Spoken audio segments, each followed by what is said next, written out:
Shalom Baït, Ouais. hein, sur la paix des ménages. Alors, le sujet qu'on va traiter aujourd'hui, c'est un sujet qui est très ample en fait, mais qui est très important. C'est la vie de couple en fait. C'est-à-dire d'essayer d'expliquer, pour ceux qui sont déjà mariés, pour ceux qui sont en âge de se marier, qu'est-ce que c'est que la vie de couple, comment ça se gère. Oui. Parce que d'un côté, on a un sentiment naturel de se marier, c'est évidemment comme ça. Mais on pense que, bon, avec tous les stéréotypes qu'on a dans la tête, l'amour fou, le machin, et on se rend pas compte qu'on rentre dans un monde à part, ouais, qui est un monde à part où il y a beaucoup de tensions. Parce que dès l'instant où il y a une évolution possible, il y a forcément un Yetzirah derrière. À partir du principe que là où il y a des engagements personnels qui sont spirituels, il y a toujours du Yetzirah. Ça va? On va toujours le baromètre, moi j'ai toujours expliqué que le baromètre du Yetzirah et aussi le baromètre de mon existence, c'est mon Yetzirah. Je sais pas moi ce que je dois faire dans ma vie, je sais pas. Mais genre, quand c'est chaud, eh ben, c'est qu'il y a un engagement personnel qui est présent. Et quand c'est tiède ou froid, carrément, il n'y a pas de Yetzirah, rien, c'est qu'on ne demande rien. Ça va? C'est que le baromètre de mon existence, c'est mon Yetzirah. Je sais exactement là où je dois éviter de faire des avérotes, parce que j'ai un Yetzirah qui me tend vers. Et je sais exactement qu'une tendance m'empêche de faire des mitzvot, ou bien j'ai un Yetzirah dans une certaine mitzvah. C'est qu'on veut m'empêcher d'atteindre quelque chose. Voilà. Alors, à partir du principe que de toute façon, un homme et une femme sont de nature différente. Ça va? On est d'accord qu'un homme et une femme n'ont rien à voir. Ça veut dire qu'au niveau sentimental, ils n'ont pas le même besoin, les mêmes yitzhara, le même tout ce que vous voulez. On n'a pas les façons de penser, les mêmes sentiments, on n'a pas le même rapport à la vie, on n'aborde pas la chose de la même manière. Donc, partir du principe qu'on est complètement différents. Ça va? On est totalement différents. La problématique, c'est de comprendre pourquoi au départ on a dû nous associer. Ça va? Pourquoi associer des êtres complètement différents et en quoi hein, il y a un avantage d'être marié et en quoi il y a un avantage de vivre en couple. Alors dans la Torah, c'est vrai que dans la Torah, au début de la parashat Bereshit, quand Hachem crée l'homme au départ, oui, c'est marqué Vaïvra Elokim et Adam. Hachem crée l'homme. A priori, il a créé seul. On a créé un être seul, un être unique qui s'appelle Adam. Betselem Elokim Baroto, on a créé à son image. Hachem, à l'image d'Hachem. À l'image d'Hachem, ça veut dire que Dieu il avait un grand poster dans sa chambre. Non, je vois. À l'image d'Hachem, ça veut dire que. À l'image, quoi l'image? Rachid explique là-bas, à l'image de Tselem Elokim, c'est qu'on a la faculté de penser et d'analyser. La vie nous l'a skill. Si vous avez une faculté personnelle à réfléchir et à analyser, c'est en ça que vous êtes à l'image d'Hachem. Hachem n'a pas d'image, oui. L'image, la représentation, c'est qu'on est capable de penser, de réfléchir, d'analyser les événements. Ça, c'est en ça qu'on est à l'image de Dieu. On réfléchit. Donc, Betselem Elokim Baroto, Zachar Onekeva Barota, mâle et femelle, il les a créés. Alors, l'Agma relève dans Hiruvin, Zachar Onekeva, mâle et femelle. On a du mal à comprendre. Au départ, on a dit qu'on a créé un homme, a priori seul, dans le verset. Adam, Vaïvra Elokim et Adam. Et après, on nous dit qu'on a créé un être masculin féminin. Baraotam, il a créé masculin féminin. Donc ça relève de la contradiction. Dans le même verset, l'Agma pose la question dans les Rouven d'Afutret. Elle dit, mais à côté, tu me dis qu'elle a créé l'homme, a priori seul. Après, tu me dis qu'elle a créé un être masculin féminin. Alors, Rashi explique le pshat, le sens littéral du texte de la Torah, c'est d'expliquer qu'il a créé un homme seul. Et que plus tard dans la Torah, on nous dira qu'il a créé la femme à partir de l'homme. Ça, c'est le pshat. Mais le drash, la drasha, c'est-à-dire qu'est-ce qu'au fond il y a marqué derrière tout ça, qu'est-ce qu'on peut être d'oresh, qu'est-ce qu'on pourrait expliquer derrière les mots. Alors c'est ce que l'Agmara a expliqué, mais lui dit que c'est un midrash rabbah, qu'il a créé un être masculin-féminin au départ.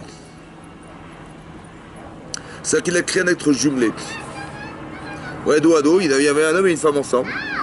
Et que c'est là, la côte de l'homme, c'est pas la côte de l'homme, c'est le côté de l'homme. Ou la queue de l'homme. L'Agmara dit que l'homme il avait une queue en fait, qu'on lui a défait. Ouais, le coccyx en fait, c'est un os bizarre, il sort de derrière, on sait pas d'où il sort. Mais en fait, il y avait des vertèbres derrière. Et il a récupéré Hachem cette queue-là et il a fabriqué la femme avec. Donc soit le côté de l'homme, soit le côté de l'homme, il a détaché le côté de l'homme, soit il a pris la côte de l'homme. Ouais, le tsela, c'est la côte, il a confectionné la femme à partir de la côte de l'intérieur de l'homme. Voilà. Alors, maintenant, c'est vrai que c'est difficile à comprendre. Ou il a créé la femme à partir de l'homme, ou bien il a détaché la femme de l'homme. Il faudrait choisir. Et c'est une création. Il est marqué bara. Bara, c'est une création. Et dans la Gemara, c'est marqué qu'au départ, Hachem, il avait dans l'idée de créer un être masculin-féminin. Mais qu'au final, il a créé un être masculin duquel il a détruit le féminin. Allah Bemarshava. Allah Bemarshava, l'expression Allah Bemarshava en hébreu, ça veut dire qu'il est monté à l'esprit d'Hachem de créer un être double. Et qu'au final, il a créé un être masculin qui a fait naître le féminin. Voilà ce qui est marqué dans la Gemara. Il y a plusieurs explications, mais l'explication c'est celle-là. Comment on peut comprendre que Dieu, il s'est trompé, entre guillemets. Exactement. Alors je vais expliquer justement qu'est-ce que tu as raison. Comment il peut se tromper? Il peut pas. Alors justement, tu as raison de poser la question. Qu'est-ce que ça veut dire qu'il a pensé Hachem? Voilà, à part ça, c'est faux, parce que dans la Torah, c'est marqué qu'il a créé, il n'y a pas marqué qu'il a pensé. Bara, c'est quoi bara? Créé. Et Achashav, en hébreu, ça veut dire penser. Est-ce qu'on est dans la pensée de Dieu ou on est dans la création de Dieu? Dans le texte, c'est marqué bara. Il a créé un être masculin féminin, il n'y a pas marqué qu'il a pensé un être masculin féminin. Alors on explique comme ça que le Maharal de Prague explique, ouais, il dit que la notion de Hala Bemarshava, la pensée d'Hachem, ce qui lui est monté à l'esprit, c'est pas ce qu'il a voulu créer. C'est ce qu'il a pensé qui soit la finalité de la création. La Alia Bemarshava, ce qui monte à l'esprit d'Hachem, c'est ce qu'il espère que soit. Pas l'inverse, que ce qu'il a pensé, puis finalement il a changé d'avis. Tu vois? C'est pas qu'il a changé d'avis, n'est-ce pas? C'est que l'objectivité de la relation qu'il a avec l'homme et la femme, c'est d'arriver un jour à être un être masculin-féminin. Tu as compris? La finalité, c'est ça. Mais pour créer un être masculin-féminin à la fin, il faut créer un homme, et de l'homme, on va créer la femme. On va créer deux êtres séparés. À la différence des animaux, c'est qu'on n'a pas créé un couple d'animal au départ, mais on a créé un homme, et de l'homme, on a créé la femme. Où on a séparé la femme de l'homme, qui était déjà au départ dans l'homme. Zachar ou Nekeva Baraotam. Alors moi j'ai pensé de là un principe de base qu'il faut réfléchir, c'est comme ça. Quand on s'aime, il a créé un être masculin-féminin. Pour ne pas que se contredisent les versets, il faut dire qu'un homme en vérité il porte son féminin. Ça veut dire, quand vous faites le choix d'une femme dans votre vie, oui, vous dites c'est elle, j'en suis absolument certain, c'est elle que je vais épouser. D'où tu sais? En vérité, ce sentiment d'amour, ouais, c'est le sentiment du féminin qui est en l'homme qui est à construire. Ça veut dire que chaque homme, il porte un masculin, il est homme, mais il a une femme en lui. La partie féminine de sa femme. Comment? C'est vrai, mais la femme qui lui correspond, parce que la Gemara en Ida explique là-bas, elle dit que quand un enfant est conçu, un garçon est conçu, oui, on dit bat ploni les ploni. Bat ploni, la fille d'un tel est réservée à celui-là. Donc ça veut dire que la neshama féminine de l'homme, la partie féminine spirituelle de l'homme, elle se trouve quelque part et spirituellement quelque part. Mais dans le jour du mariage d'un homme, le jour où l'homme il décide que c'est elle, en fait il ne sait pas lui-même, mais il décide de prendre la femme qui lui correspond, c'est-à-dire sa partie féminine, qui était un jour décidée, ou mais il en reste que il y a une partie féminine qu'on a choisie mais qui comporte. C'est-à-dire que quand je vis avec ma femme, je construis ma vie au féminin, je construis la partie féminine potentielle que j'ai en moi. Pour un jour arriver à un but, c'est d'arriver à être masculin-féminin. Vous avez compris ça? C'est-à-dire que quand je ne comprends pas le féminin, je me sépare de moi. Quand je me gronde contre le féminin, je me sépare de ce qui est féminin. Ça va? C'est-à-dire que l'inadaptation au féminin, c'est l'inadaptation à l'être qu'on voudrait construire un jour, qui est l'homme et la femme, qui est masculin-féminin. Vous avez compris? Zachar ou Nekeva Barotam, c'est-à-dire qu'on a créé un être masculin-féminin, et cet être masculin-féminin, il est en moi en fait. Dans chaque femme, il y a un homme, et dans chaque homme, il y a une femme. Mais on est essentiellement masculin des hommes, donc on réfléchit masculin, mais si un jour on veut arriver à s'adapter au féminin, il faut absolument rentrer dans le monde du féminin, obligé, et aussi dans le monde de son féminin qui est sa femme. Donc il y a un problème d'adaptation au départ. Nous ne sommes pas des femmes, donc il faut arriver à comprendre derrière tout ça qu'il y a un devoir d'adaptation. Alors je dis souvent, parce que les gens ont dit voilà, il faut vous marier, allez-y, faites des enfants et fondez un foyer, voilà ce qu'on nous explique. Sans nous expliquer fondamentalement qu'il y a un problème au départ, c'est qu'on n'est pas adapté à l'autre. On nous dit oui, le grand amour, le machin, on s'aime, et ça crée des problèmes parce que comme on croit que l'autre nous aime autant qu'on l'aime, autant qu'il n'y a pas d'écueil dans notre vie de couple et rien du tout, le problème c'est que quand on aime et qu'on est déçu parce que ça ne correspond pas forcément à ce qui se passe, il y a la déception qui est proportionnelle à l'amour qu'on a de la personne. Est-ce que vous comprenez ça? Que quand j'aime quelqu'un, dès qu'il se passe il y a un écueil entre nous, etc., je suis déçu, ou j'ai une grande frustration parce que je ne me représente pas dans ce couple, et j'ai peut-être pensé que je me suis trompé, et on commence à penser au divorce. Mais pourquoi c'est extrême? Parce que quand on aime à l'extrême, oui, quand vous aimez vos enfants, tout à coup, s'il y a un petit problème, de toute façon, on pense au pire. Ils arrivent en retard, on pense qu'ils ont été kidnappés. Pourquoi on pense au pire? Oui, parce que quand on aime les gens, on est dans l'extrême limite de ce qu'on aime. Et on a peur de perdre ce qu'on aime. Donc c'est pareil, vous avez compris, quand on aime sa femme, ou quand on aime son mari, on est dans une extrême. Que quand on voit que ça ne correspond pas, on dit ah mais est-ce que j'ai fait le bon choix? Est-ce que je me suis engagé? On est marié pour la vie, etc. Vous avez compris, toutes ces problématiques de vie, elles se transforment en angoisse. À la proportion de ce qu'on aime. C'est logique, oui? Donc faire attention de ne pas tomber dans ces pièges. Maintenant, comment on fait pour ne pas tomber là-dedans? Alors c'est intéressant d'y réfléchir au départ. Partez du principe qu'on n'est pas adapté. Ça va? Je dis souvent, je dis comme ça. Imaginez-vous, vous allez partir vivre en Chine. Là, vous êtes des Français, vous avez une famille, et vous allez déménager à Shanghai. Voilà, on va tous vivre à Shanghai. Ça va? Bon, qu'est-ce que vous faites à Shanghai? Bah, il faut que je trouve un travail. Il faut que je parle chinois. Il faut que je comprenne la mentalité chinoise. Il faut que je connaisse mon quartier. Il faut que je trouve une école pour mes enfants, etc., etc. Vous avez compris? Voilà ce que je dois faire. Maintenant, si vous restez des Français à Shanghai, qu'est-ce qui va se passer? Vous ne parlez pas le chinois, vous ne connaissez pas les endroits, aucune notion de mentalité des gens, vous ne connaissez rien. Voilà, vous restez en Chine, on est Shanghai. Voilà, on est Shanghai, Français à Shanghai. Comment vous vous sentez? Isolé. Isolé. Marginalisé, vous êtes malheureux. Partez du principe que c'est pareil en couple. Si vous restez des hommes en couple, vous allez être malheureux. Et vous allez rendre malheureux. Si une femme reste une femme en couple, elle va être malheureuse. Parce que pas comprise, il n'y a pas de dialogue, on ne parle pas de la même chose, on n'a pas les mêmes intérêts. Vous avez compris? Le problème, c'est que quand on est seul, on est malheureux. Partez du principe que ce qui est marqué dans la Torah, que quand Hachem a créé l'homme, au départ, il a créé un homme parfait, non? Adam Arishon, c'est un homme parfait, créé par Dieu lui-même, sans défaut. Donc il dit, il a une intelligence prodigieuse, il a une taille extraordinaire, il a une compréhension d'Hachem qui est fantastique, ouais, parce que l'Agma Nanfa lui a dit qu'il voyait de le début de la création à la fin des temps, donc il voyait tout, il comprenait tout, tous les phénomènes, toutes les pérégrinations du Israël, il voyait tout, ça va? Mais d'un autre côté, la Torah nous dit Lotov Yot à Adam Levado. Hachem a dit, ça n'est pas bien que l'homme reste seul. Et qu'est-ce qui lui manque? Il a tout ce qu'il faut pour lui. Tu sais quoi? À quoi ça sert ce que t'es si tu ne peux pas les changer? Si tu n'es pas confronté à autre chose que toi-même. Lotov Yot Levado. Partez du principe que quand vous êtes en couple, si vous êtes en couple seul, ça veut dire quoi en seul? C'est-à-dire que le centre d'intérêt, c'est moi. Ouais, moi j'ai une femme, parce qu'avant j'étais Bachou Yeshiva, je faisais ma chambre, j'étais célibataire, je faisais ma chambre moi-même, c'est moi qui faisais ma petite popote, c'est moi qui faisais mon ménage, c'est moi qui faisais tout. Maintenant, j'ai une femme. Donc on va pas mélanger les rôles. Tu t'occupes de la cuisine, de la maison, des enfants, etc. Moi je m'occupe d'autre chose. Ça va? En fait, qu'est-ce qu'on a fait? On a séparé les rôles en pensant qu'il y avait le monde du féminin qui s'occupait du féminin et le monde du masculin qui s'occupait du masculin. Mais à un moment donné, ça clash. Pourquoi? Parce qu'il n'y a pas de communication entre les deux êtres. Toutes les perspectives de vie ne sont faites que pour arriver à conjuguer deux êtres. Pas à faire des cœurs, et on est chacun une fonction qui nous sépare. Parce que quand tu te sépares, tu restes l'évado, tu es seul en fait. Tu comprends? Quand tu te dis, mais je dis à ma femme ce que je pense, etc. Et je lui dis les vérités, machin. Au final, elle n'est pas contente, je suis pas content, elle n'est pas contente, on est seul. D'accord? Chacun est seul dans son monde, c'est pas ça un couple. Lotov Yot Adam. Mais dis, mais moi j'ai raison, moi. Elle avait qu'à s'adapter, elle avait qu'à faire comme ça, et qu'elle se débrouille. T'as compris? Bah, je dis, t'as raison, Chazak ou Baruch. Mais comment tu es maintenant? Je dis, bah, je suis seul, t'as Chazak. Mais est-ce qu'en étant seul, t'es mieux qu'Adam Arishon? Non, alors tu t'es trompé. Tu t'es trompé. Ça veut dire que l'idée profonde, c'est d'expliquer qu'est-ce que c'est que d'être en couple. Qu'est-ce qu'on a à gagner d'avoir de rentrer dans le monde du féminin? Qu'est-ce qu'on gagne? Il faut comprendre, si vous ne comprenez pas ce que vous gagnez, vous allez souffrir.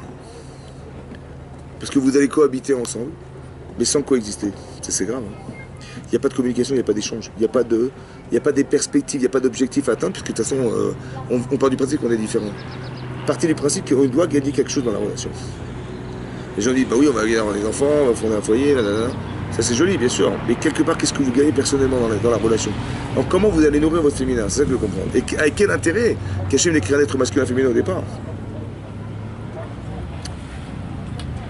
Alors on va essayer d'étudier ça dans la Torah. C'est marqué dans la Torah que quand Rava,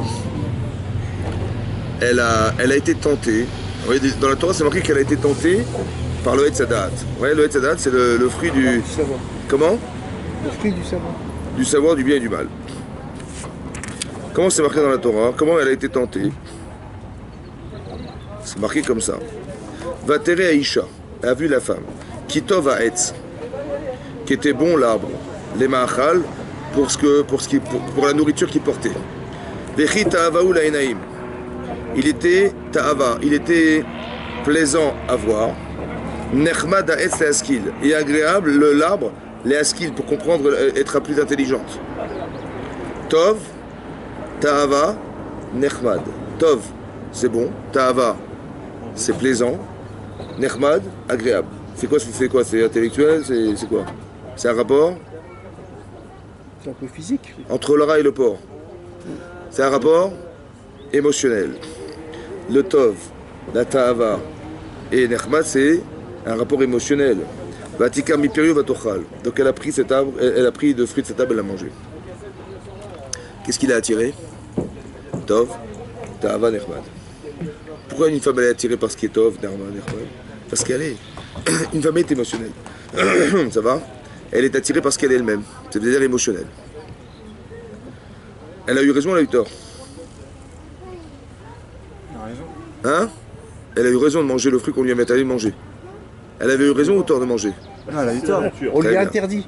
Très bien. Mais non, est-ce que sa nature l'a poussée à agir de la sorte? Oui. Très bien. C'était un avantage ou un inconvénient?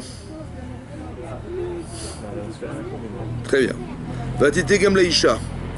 Mais elle a aussi donné à son mari. Et Ima, avec elle, va yochal, il a mangé. Pourquoi l'a donné? Partager.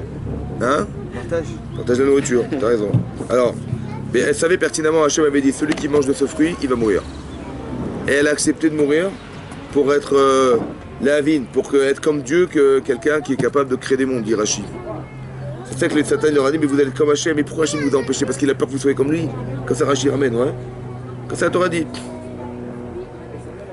Elle a dit, mais nous aussi on veut être comme Dieu, ça va? On veut pouvoir créer des mondes et tout, donc elle était intéressée, mais ce qui l'a attiré, c'est Tov, Ta'ava Nechmad. C'est Tov, c'est bon. Ta'ava, c'est plaisant et agréable. La skill, ça va? Maintenant Rachid dit pourquoi elle a donné à son mari. Rachid dit Shelo Tamutri Ve'iryehu. Pour pas qu'elle meure, elle et son mari vivent. Ve'issa Acheret, il épouse une autre.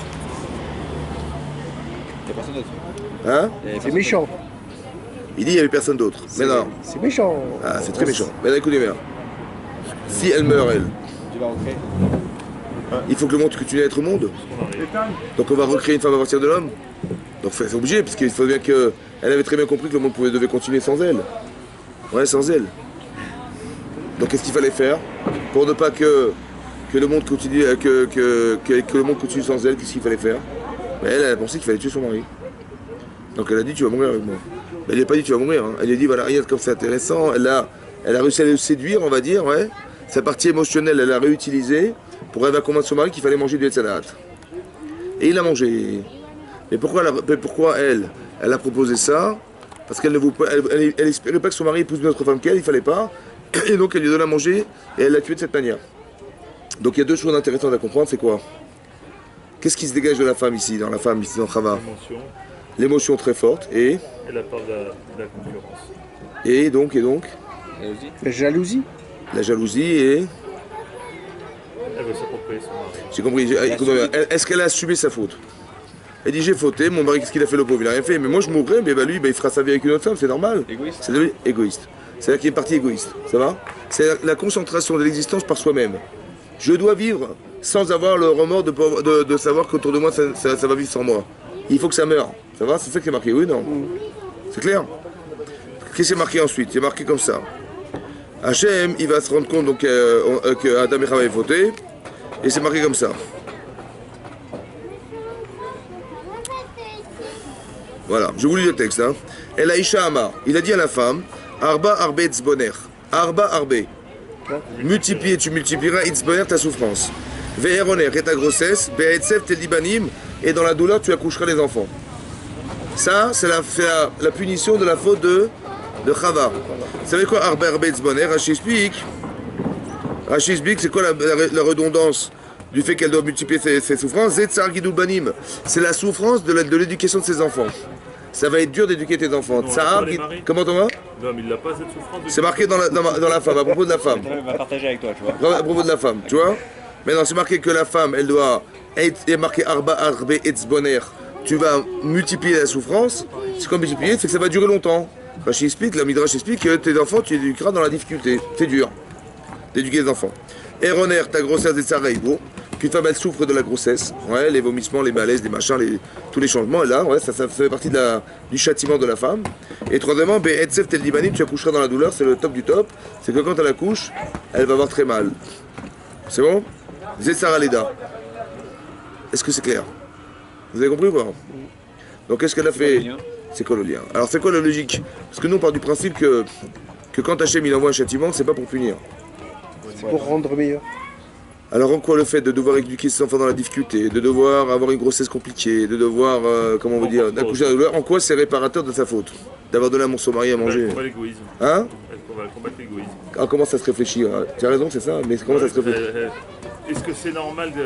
Par exemple, l'enfant. Pourquoi, en quoi le fait d'avoir d'éduquer ses enfants c'est réparateur? En quoi le fait d'accoucher dans la douleur c'est réparateur? En Par quoi? exemple, l'enfant, elle va pas dormir la nuit pour s'occuper de ses enfants. Et donc elle pense plus à son sommeil, mais elle pense à son enfant. C'est vrai. Etc. C'est vrai, c'est vrai, c'est vrai. Et pourquoi la douleur? Ça c'est vrai qu'elle va devoir s'occuper d'autre chose qu'elle-même. Ok. Et pourquoi elle doit, ça va être dur. Ah, c'est dur. Contre l'émotion. Hein? Combattre l'émotion. Quelle émotion? On a dit il y a deux choses à faire, l'émotion. Mais en quoi c'est réparateur d'une émotion fausse? Quelle émotion? À laquelle tu parles? Elle doit accoucher dans la douleur. Alors qu'est-ce que ça va avoir? C'est qu'elle se fait souffrir pour pouvoir donner la vie à quelqu'un d'autre. Et donc? Donc elle pense plus à ça, elle donne. C'est ce qu'il a dit, c'est ce qu'il a dit. Elle aura besoin de son mari pour l'aider. Elle aura besoin de son mari. Elle aura besoin de son mari. Parce qu'elle est en douleur. Non mais l'accouchement, il ne pourra rien faire le pauvre. Je veux dire, la grossesse c'est pareil. À moins qu'il tienne le bébé comme ça. Pas rester à côté. Hein? Pas rester à côté pour la soutenir. Alors j'ai pensé comme ça, écoutez bien. Pourquoi elle a tué son mari? Pas qu'il prenne une autre femme. Ça veut dire quoi ça? Écoutez bien ce que ça veut dire. Je suis en souffrance. Moi j'ai fauté. J'assume pas ce que j'ai fait. Parce que je dis, mon mari, il va vivre sa vie. Avec une autre femme que moi, c'est insupportable. Ça va? À l'idée de souffrir que son mari va épouser une autre femme qu'elle, elle l'a tué. Elle l'a tué pour ne pas... Est-ce que tu es d'accord de souffrir pour donner de la vie? À la différence de ne pas avoir voulu souffrir pour tuer l'autre. T'as compris quoi? T'as compris? C'est-à-dire que la capara de la souffrance qu'on n'a pas voulu supporter, c'est de dire combien ça va te coûter de donner de la vie, le prix de ta souffrance, que tu n'as refait au départ. Elle a dit, moi, mon mari, non, j'avais la vie, paf! Pour ne pas souffrir, elle a tué pour ne pas souffrir. Donc tu as enlevé la vie de l'autre pour ne pas souffrir égoïstement, pour ne pas souffrir. Est-ce que tu es d'accord de donner la vie au détriment de ta souffrance? T'as compris? Mais là, quand tu dis comme ça, quand une femme elle a du mal avec ses enfants, pourquoi elle a du mal avec ses enfants? Pourquoi on a du mal avec nos enfants? Parce que quelque part on l'a transmis de la faute, on a transmis de la difficulté qu'on a, c'est de voir en face de soi ce que nous sommes. Est-ce que vous comprenez que le tsar Giloubanim, c'est la partie égoïste de la femme et de l'homme, ou de la faute qui a été engendrée, sur lequel je vais me battre pour le corriger chez moi, grâce à mes enfants. Tu as compris? Vous avez compris? Hein? Dommage. Tu as compris? Vous avez compris? C'est quoi tsar Giloubanim? Tu engendres, tu vas avoir du mal à t'occuper de ce que tu engendres. Mais pourquoi? Parce que ce que tu engendres, c'est toi. Donc toi, tu es cohérent. Toi, on est incohérent avec soi-même, parce qu'on est capable de penser que l'autre, il doit mourir pour soi, l'autre, machin. Mais quand on voit chez l'autre, ça nous dérange. Comment mon fils, il parle comme ça va pas ou quoi? Et c'est comme ça qu'on éduque nos enfants? Non. Mais tu te rends pas compte en vérité que le tsar, la souffrance que tu as d'éduquer les autres, c'est ton problème personnel que tu corriges chez les autres. T'as compris ça? C'est ça, tsar Giloubanim. Pourquoi on doit coucher dans la douleur? Parce que égoïstement, j'ai pensé qu'il devait mourir pour ne pas que je souffre. Et ben, est-ce que tu es d'accord que tu vas payer le prix de la souffrance pour me faire vivre? C'est pas une capara, c'est une capara ça. Hein? Mais c'est chez la femme. Attendez, mais l'homme. Ah, 2 minutes. Ah, 2 minutes. Ça, vous avez compris ça? Très bien. Je continue.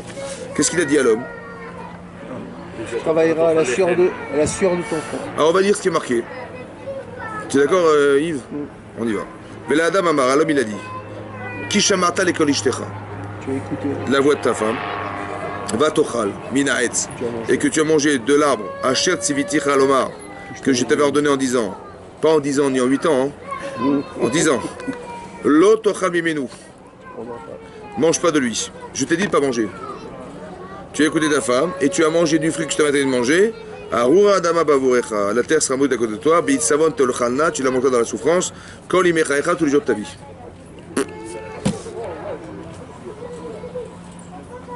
Il a dit parce que tu as écouté ta femme. Donc c'est que quoi? Qu'on vous posait la faute sur qui? C'est la femme. Fallait dire non. Fallait dire comme tu as mangé du fruit que je t'avais ordonné de pas manger, alors la terre sera maudite à cause de toi. Pourquoi il a dit parce qu'il écoutait ta femme? C'est vrai que ça va mal lui demander, mais au final, comme des enfants, on dit mais c'est à cause.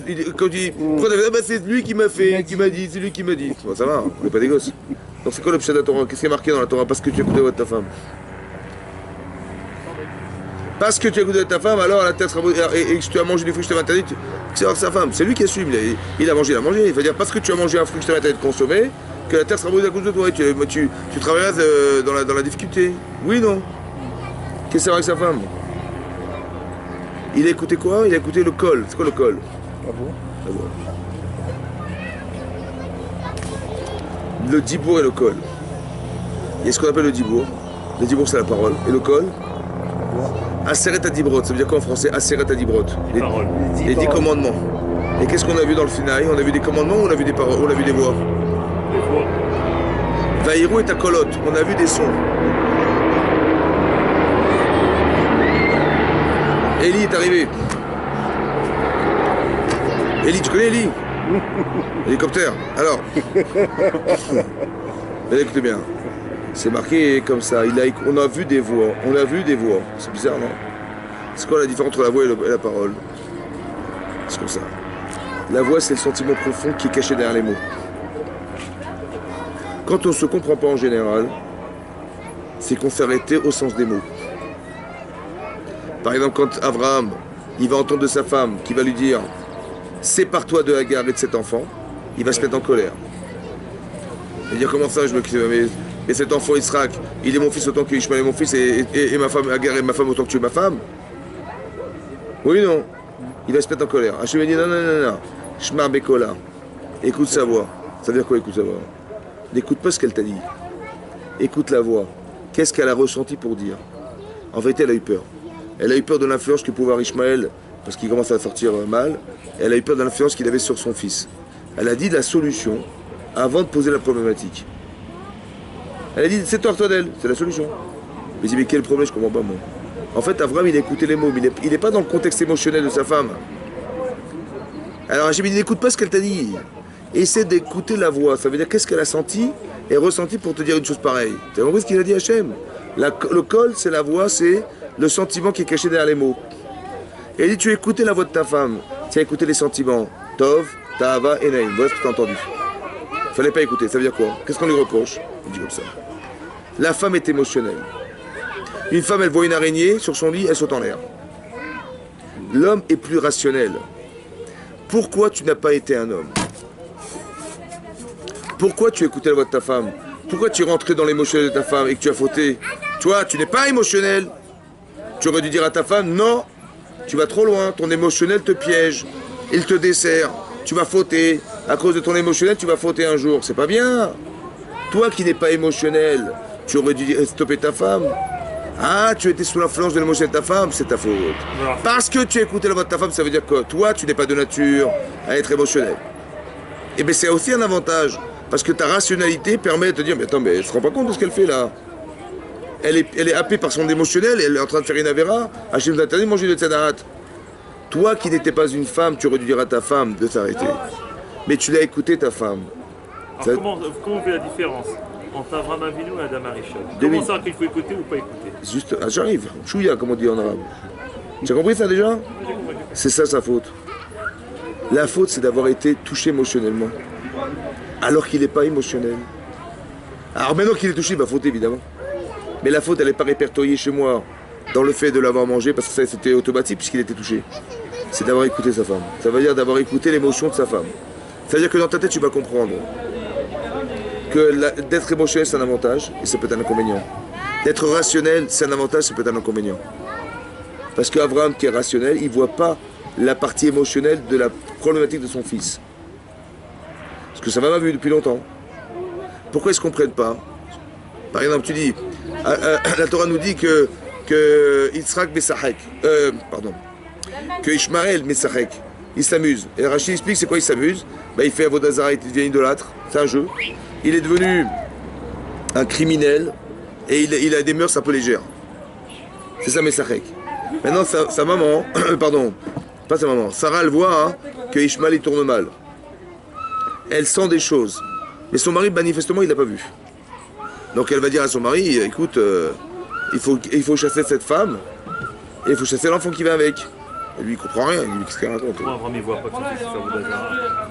Il n'a pas senti, tu penses bien que c'était pas en public. Abraham c'était le monothéiste de l'époque, c'était le plus grand rabbin de l'époque. Donc son fils il tourne mal, il va le voir tout de suite.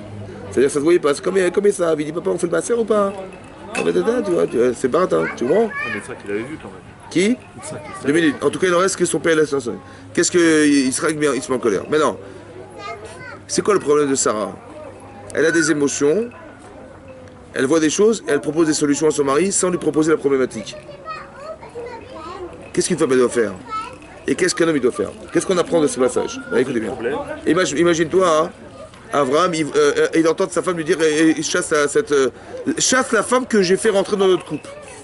Qui c'est qui a fait rentrer Agar dans son couple? C'est ça. C'est ça, il dit il chasse la femme. Qu'est-ce qui s'est passé? À votre avis, comment il raisonne Abraham? Elle est jalouse. Elle est jalouse. Elle était jalouse ou pas? Pas du tout. Pas du tout. Pas du tout. Maintenant, quand elle entend son mari gronder, Sarah, elle est grondée par son mari, elle dit mais qu'est-ce que ça veut dire? Mais quoi? Mais depuis quand tu parles de mon fils comme ça? T'as pas honte? Tu vois? Qu'est-ce qu'elle croit, elle? Je te dis, chasse cette femme, chasse ce machin. Elle pense mauvaise influence. Et lui, il pense, genre, elle est jalouse. Mais qu'est-ce qu'elle a cru, à votre avis, quand il l'a grondé? Peut-être qu'il préfère Agar comme moi. C'est ça, ouais. Et c'est des roses, c'est faux. Hein? Donc c'est-à-dire qu'ils ne se sont pas compris du tout, quoi. Qu'est-ce que je vous donne comme exemple pour vous dire quoi? Que chacun, il a ses émotions et chacun, il a ses intérêts. En fait, on ne se comprend pas. Pourquoi? Parce qu'on n'est pas de même nature. Vous avez compris ce que je veux dire? Et pourquoi on n'échange pas plus? 2 minutes. On a l'impression qu'ils ne se parlent pas. Très bien, très bien. Maintenant, quel était le problème de Sarah? Le problème de Sarah, c'est qu'elle n'a pas expliqué ses émotions. Par exemple, les femmes, elles font souvent des raccourcis. Donc les hommes ne comprennent pas. Pourquoi ils font des raccourcis? Parce qu'elles sont des choses que nous, on ne sent pas. Qu'est-ce qu'elle fait? Elle propose la solution sans poser la problématique. Ça veut dire, si elle avait dit à son mari, tu as vu Ishmael, ce qui passe avec Ishmael? C'est quoi Ishmael? Vodazara, criminel, machin. Ah bon, t'es sûr? Mais tu te rends compte, il y a Yitzhak avec lui là et ils vivent ensemble. T'as peur? T'as pas peur pour ta descendance, toi? Il a dit, bah oui, c'est sûr, qu'est-ce qu'on fait? Elle dit, il faut séparer de l'enfant. Je dis, oui, mais est-ce qu'on peut séparer de l'enfant sans séparer de la mère? Est-ce qu'on peut ou pas? Non. Donc, à ton avis, qu'est-ce qu'on doit faire? Vas-y, je te laisse réfléchir. Il dit, t'as raison, il faut qu'on se sépare des deux. Si elle avait fait ça, ça aurait été bon. Nickel. Hein? Nickel. Nickel. T'as compris ou pas? Ça veut dire qu'elle n'a pas assez exprimé ce qu'elle ressentait. Ça, c'est un problème. Elle n'a pas exprimé ce qu'elle ressentait. Elle a proposé la solution, alors que lui, il n'avait même pas la problématique du départ. C'est un problème de communication entre un homme et une femme, au départ. Mais non, qu'est-ce que vous apprenez d'Abraham maintenant dorénavant? Est-ce que je vais me gronder parce que j'ai pas compris? Est-ce que je vais me gronder contre ma femme parce que j'ai pas compris ce qu'elle a dit? En fait, j'ai pas compris ce qu'elle a dit. Mais moi, j'ai cru avoir compris, je me suis énervé contre elle. Mais c'est un quiproquo parce que c'est pas ce qu'elle voulait dire. Donc, qu'est-ce que j'apprends d'ici maintenant? Il faut que la femme s'exprime bien. Hein? Il faut que la femme s'exprime. Je dis que ça, c'est par rapport à elle. Et que le mari Pas positivement. ne doit pas réagir. T'as pas compris ce qu'elle a dit. Qu'est-ce que tu dis? Tu Elle cherches des répète sur un explications. bateau. Qu'est-ce que tu dis? Explique. Je n'ai pas compris ce que tu as dit. Tu as compris maintenant? Tu vas dire un truc, ça te paraît complètement incohérent. Tu dis, bah écoute, excuse-moi, mais ça rentre pas dans mes critères logiques. Qu'est-ce que j'ai pas compris ce que tu dis? Elle va dire, mais bien sûr, mais t'as pas vu ça? T'as compris? Je dis, ah d'accord. En fait, on s'est pas compris. C'est ça qu'il faut comprendre. Et souvent, ça tombe dans ces panneaux parce que une femme, elle réfléchit comme une femme et un homme réfléchit comme un homme. On n'a pas les mêmes intérêts, donc on voit pas la même chose. Tu veux parler d'une voiture avec ta femme? Toi, tu penses la puissance du moteur, elle pense la couleur. Tu as compris ce que je veux dire? Ça veut dire qu'on voit pas la même chose. Maintenant, si toi, tu comprends pas que ta femme, elle pense à la couleur, et toi, tu penses à un truc, quand tu parles d'une voiture, elle va penser à la couleur. Tu dis que ça, quoi, la couleur? Mais je parle pas de la couleur, oh, je te parle. Quand tu es tombé de la manne dans le désert, qu'est-ce qui tombait avec? Tombait des bijoux. Dit le Midrash. Pourquoi il tombait des bijoux? De la manne, c'est pour manger, les bijoux. Faire joli. Enfin, je dis, ben, la femme, elle a besoin des bijoux comme tu as besoin de manger. Tu vois ce que je veux dire? C'est-à-dire que c'est mal barré. Faites des économies. Hein. Vous avez compris? Ça veut dire que c'est pas... Tu comprends ce que je veux dire? C'est ça qui est marqué dans la Torah. C'est-à-dire qu'il faut faire attention qu'on ne vit pas on n'a pas les mêmes intérêts. Une femme, elle a besoin d'avoir un solitaire sur le doigt qui va coûter 3-4 000 euros. Mais toi, c'est... Oh, oui. À quoi ça sert? C'est vrai ou pas? Je dis mais... Et des fois ça va prendre des années avant qu'on lui fasse plaisir parce qu'on ne comprend pas ce qu'elle veut. On n'est pas dans le sentiment émotionnel d'une femme. On ne comprend pas. Vous avez compris ce que je veux dire? Mais tant que elle va dire mais mon mari m'aime pas, et mon mari machin, et là, elle fait des films. Mais pourquoi? Parce qu'elle est sûre que, évidemment qu'il a compris, évidemment qu'il sait ce que je pense, et c'est ce que je vis, et ce que je ressens, évidemment. Donc il dit, bah, elle va faire la tronche comme ça, tu vas dire, qu'est-ce qu'elle a, je raconte. Alors qu'elle est sûre que tu as très bien compris, et tu fais exprès, et que tu fais le radin, et tu fais marre que lui, il dit, je suis pas radin, mais moi j'aurais préféré acheter une voiture avec, ou passer des vacances, j'en sais rien, que acheter une petite bague qui me sert à rien, quoi. Mais une femme, c'est vital. Oui. Donc il faut comprendre le sens du féminin. Ça, c'est une chose à comprendre. Maintenant, c'est un avantage ou un inconvénient pour l'homme? C'est un avantage ou un inconvénient? Non, je rigole. C'est un avantage ou un inconvénient? Ah, écoutez, quel est l'avantage? Quand vous étudiez la Torah, quand vous vivez au quotidien, est-ce que vous avez besoin d'une forme de sensibilité? Très important. C'est qui vous apporte cet apport? Moi, je ne suis pas émotionnel. Ouais, je pense à faire de l'argent, je pense à mon intérêt personnel, je pense à ma vie personnelle, ça va. Je veux que tout soit un petit peu à mon service. Je vais un peu me sensibiliser à l'autre, avoir un peu d'émotion. On a des enfants, pourquoi faire? Parce qu'on a plus de pitié, plus d'empathie, plus de miséricorde, plus de machin. C'est des sentiments qu'on développe. Par exemple, tu feras tes enfants ce que tu feras avec personne d'autre. Si je te demande d'aller changer la couche des voisins, les enfants des voisins, tu vas le faire ou pas? Mais les tiens, tu vas le faire. Pourquoi? Savoir si les Marocains. Pourquoi tu vas le faire? Pour pas avoir d'histoire avec sa femme. Non. Qu'il soit propre. Je sais pas qu'il souffre. Est-ce que l'enfant il a mal d'être il est mal d'être sale? Ça te touche ou pas? Bien sûr. Qu'est-ce que tu gagnes à changer la couche? Il va être sage. Qu'est-ce que tu gagnes toi? On enlève notre gêne. Qu'est-ce que tu gagnes? Moi, je souffre parce qu'il souffre, donc en le changeant, je fais du bien.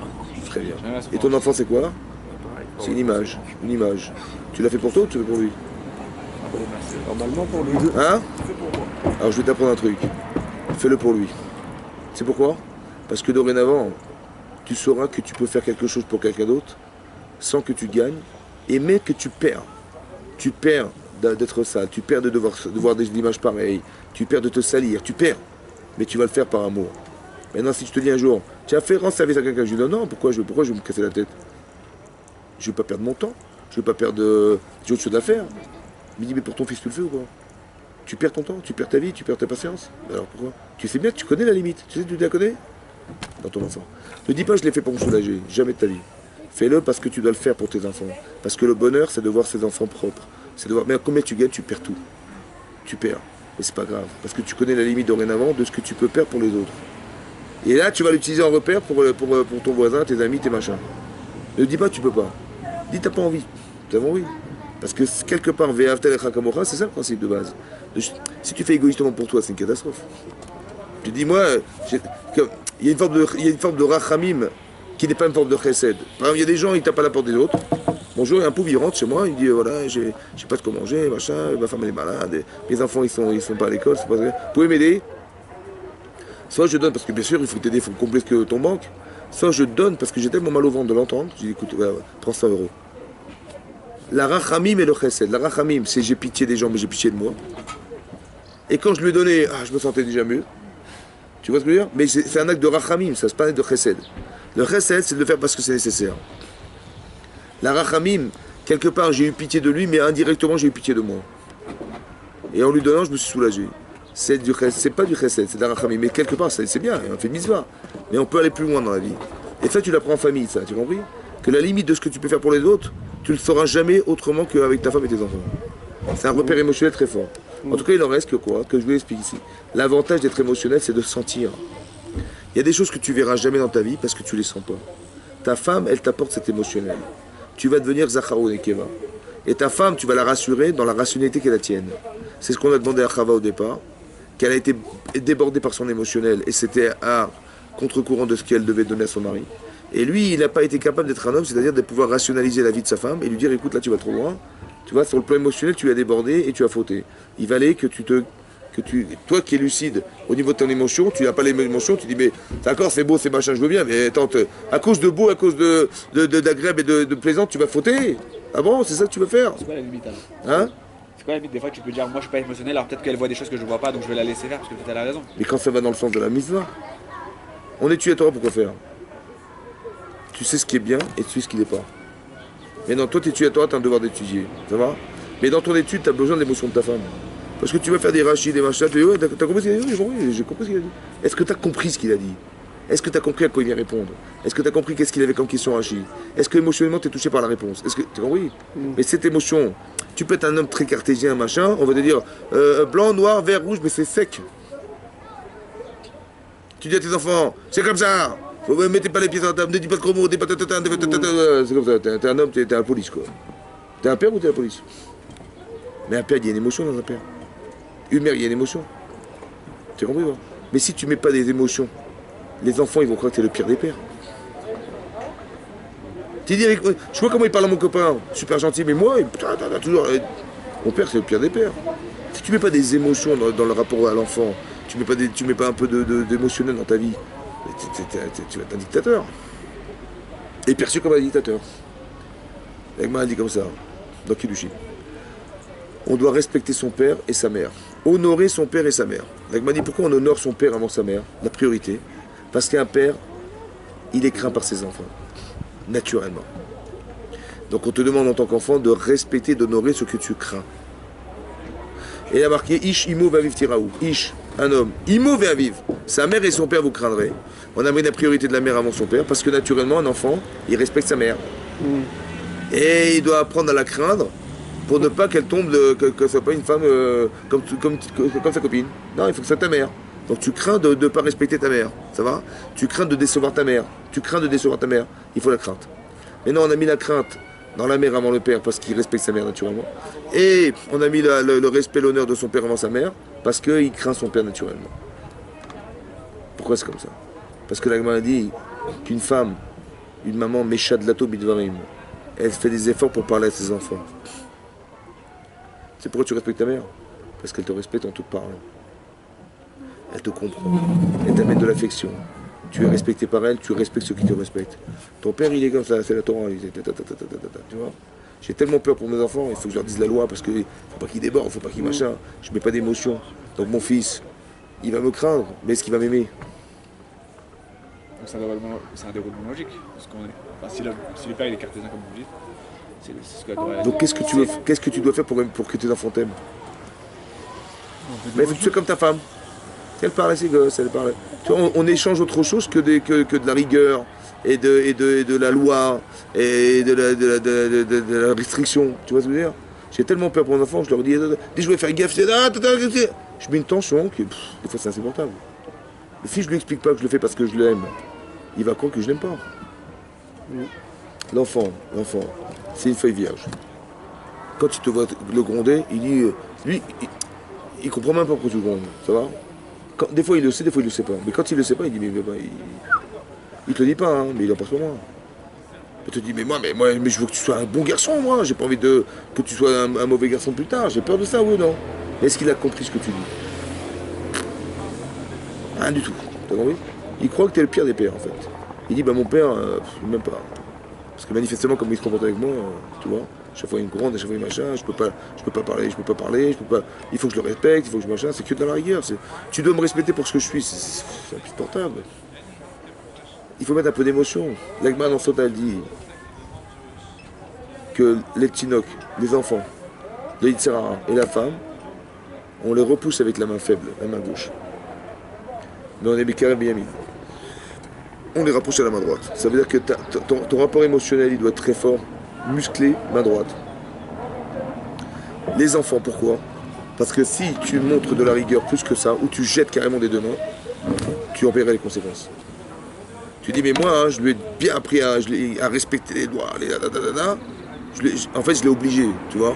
Le problème, c'est que tu verras, il va être très gentil, hein. Et tu verras, à 14, 15 ans, il va t'envoyer balader. C'est pas chouette. Parce que tu l'as pas laissé choisir, parce que tu l'as pas respecté.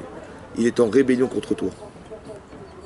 Alors que quand tu proposes, tu dis voilà, mon chéri, tu m'excuses, voilà, je te parle comme ça, parce que j'ai peur. Je dis pourquoi t'as peur? Parce que je suis ton repas, j'ai peur que tu tournes mal et machin. Tu vois, tu comprends maintenant, tu as compris?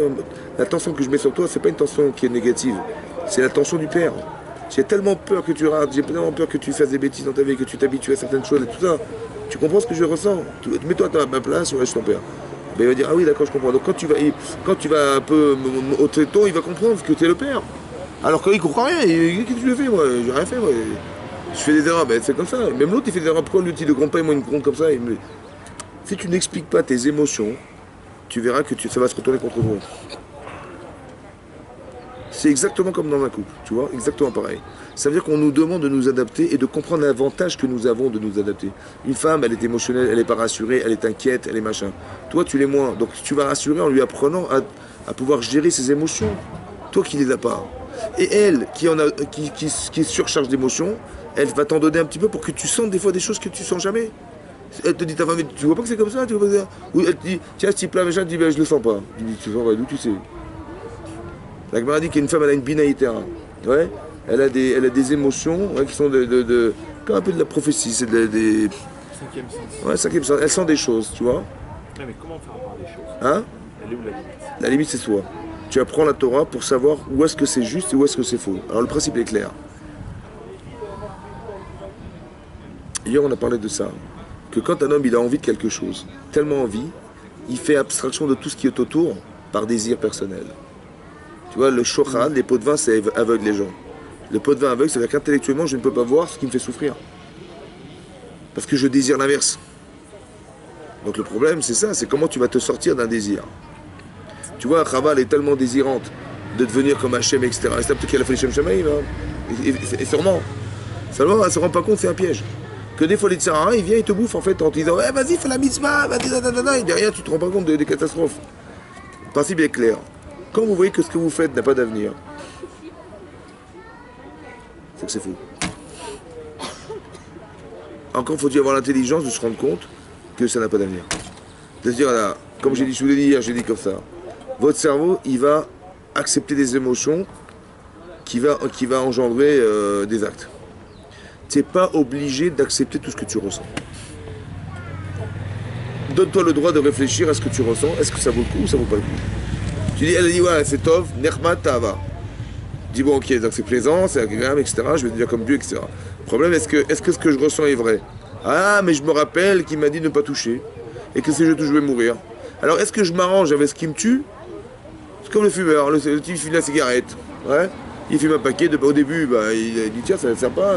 Puis on est des hommes quand même. Allez, il commence à fumer, il va crâner, machin. Après, bon, il faut un paquet, 2 paquets, 10 paquets, 1000 paquets. À la fin, il a une accoutumance à la cigarette. Il fume pendant 1 an, 2 ans, 10 ans, 20 ans. Après, au bout de 30 ans, il lui dit, écoutez, monsieur, machin, vous avez vu, on a fait des radios de vos poumons. Il dit, ouais. Il dit, bah, voilà la photo. Il dit, c'est quoi, c'est une toile d'araignée? Non, c'est vos poumons, monsieur. Les trous, là, c'est les poumons. Qu'est-ce que je fais, docteur? Ben, il faut arrêter. Hein. Dites-moi, docteur, et si j'en fume 2 par jour, ça va? C'est bon, je peux fumer 2, 3, je peux fumer 3. Le type, il va mourir avec. Il s'arrange avec ce qu'il tue, c'est quand même incroyable. Tellement c'est puissant, vous avez compris quoi. Tellement c'est fort. On a du mal à se détacher. On va s'arranger avec ce qui nous tue. Vous avez compris ce que je veux dire? Faire attention à ça. Tu as le droit de réfléchir à ce que ça fait. Tu dis tu veux fumer, tu as raison. Mais fais gaffe. Tu veux t'amuser, est-ce que tu as le droit de jouer en te tuant? C'est comme tu décides. Va jouer au foot, va faire des jeux vidéo, machin. Mais si tu fumes et que tu sais que tu te tues avec, c'est plus un jeu. Tu as envie, tu as le droit d'analyser ton désir et de dire bon, c'est sympa, mais où ça m'amène?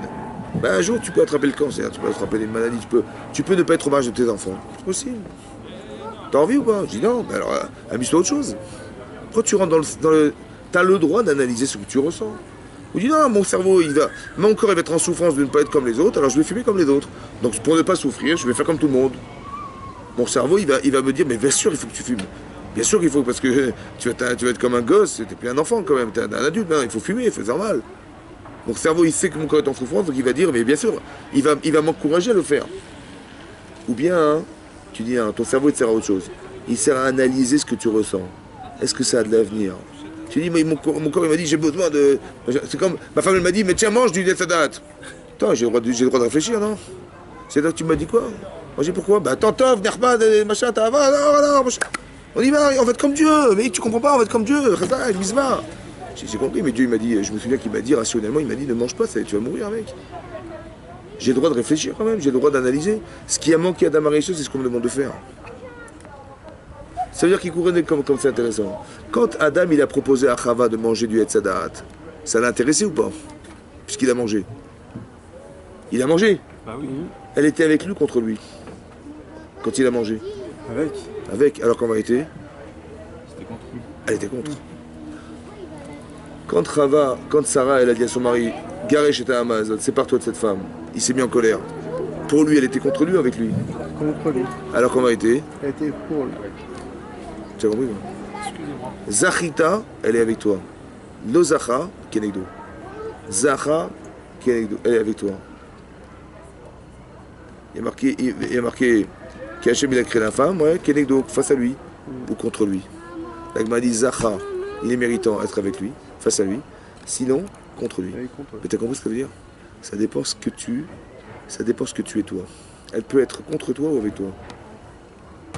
Mais toi, tu vas la gérer et elle va te gérer. C'est dans les deux sens. Mais tu peux arriver à devenir autonome si tu arrives à devenir féminin. Parce que les émotions que tu n'as pas, bah, tu les auras. Et tu as un secret pour pouvoir juger est-ce que ces émotions sont vraies ou pas. Et elle, c'est pareil. Elle a des émotions, elle va pouvoir devenir. Elle a ce côté masculin en elle parce qu'elle est mariée. Et elle va se dire, dorénavant, elle va réfléchir est-ce que les émotions que j'ai sont justes ou pas. Mais quand j'arrive à ça, je suis Zachar Nekeva. Est-ce que je suis équilibré? Bien sûr. C'est le but. Vous avez compris? Le but à atteindre, c'est d'être Zachar Nekeva, mâle et femelle. Ça veut dire d'arriver à avoir l'avantage d'être féminin et l'avantage d'être masculin. Et pareil pour une femme. C'est ça une vie de couple. Que tu vas discuter avec elle, tu vas te sensibiliser, tu vas les faire parler, tu vas lui tirer les verres du nez, tu vas sentir combien elle ressent, tu vois, pourquoi faire? Parce que je veux absolument savoir qu'est-ce que c'est qu'une femme. Je veux absolument savoir comment ça résonne. Je veux savoir quelles sont les limites. Qu'est-ce qu'elle désire, qu'est-ce que machin. Parce que je ne veux pas la rendre malheureuse, je veux la rendre heureuse aussi. Donc on n'a pas les mêmes intérêts. Donc elle doit comprendre ce qui me rend heureux et doit rendre ce qui la rend heureux. Et c'est comme ça qu'on évolue. Vous avez compris? On devient Zachar Onekeva Baraotam. Des êtres masculins féminins. Si un homme reste un homme, sa femme va dire mon mari, j'ai envie de cadeaux, j'ai envie de machin, je dis bah quoi ça fait des bagues et des jupes, non, moi ce que je mets des jupes moi, parce que je vais dans les magasins de vêtements, jamais, ouais. Débrouille-toi. Il fait mal après avec n'arrive pas à tomber enceinte, va voir ton gynéco, je dis je suis pas médecin moi, oh. Ton problème féminin va t'occuper de toi. Il n'est jamais en souffrance d'elle, tu comprends? Et l'inverse aussi est vrai. Vous compris ce que je veux dire? Elle dit mais il n'a pas de parnassa. Yo, le frigo il est vide, alors. Je comprends. Ton copain machin il me courait toute l'année là derrière, je ne l'ai pas épousé, lui je t'ai épousé toi, et ouais, tu me mets dans cette galère. Hein, c'est ça le mariage, c'est crever la dalle. Bon, lui il a même pas de parnassa, tu comprends? Il est comme ça quand tu rentres chez lui. Mais sa femme, elle croit que c'est la banque. C'est un banquier, mon mari c'est un banquier. Donc il dit bah quand t'avais de l'argent je suis bien, mais quand t'avais de l'argent oh, bouge-toi un petit peu. Au lieu de dire, écoute mon chéri, je sais combien ça t'est difficile en tant qu'homme de pas venir de parnassa à la maison. On mangera pas cette semaine, c'est pas grave. On mangera des yaourts. Elle a compris son mari. Et l'autre, elle n'a pas compris son mari. Vous voyez la différence? C'est ça que je dis que dans les couples, on ne se comprend pas parce qu'on n'est pas assez dans l'émotionnel de ce que ressent un homme et dans l'émotionnel de ce que ressent une femme. Zachar ou Nekeva Barotam, le but à atteindre, c'est d'arriver à être heureux. Et c'est ça le complémentoire. Une femme, elle doit dire à son mari, bah c'est pas grave. Je sais combien ça a été difficile, je sais combien. Moi, il y a des maris qui m'ont dit des fois, ils avaient tellement les boules, ils rentraient quand la femme, elle dormait à la maison. Pour rentrer discrètement et repartir le matin avant qu'elle se réveille. Mais c'est des femmes qui ont pas compris leur mari. Un homme, il est fier d'apporter quelque chose, il n'est pas fier de ne pas amener. Donc quand il ne peut pas, ben, il ne dit pas, alors, jusqu'à quand il va amener? C'est que tu n'as pas compris. Tu n'es pas sensible. Vous avez compris?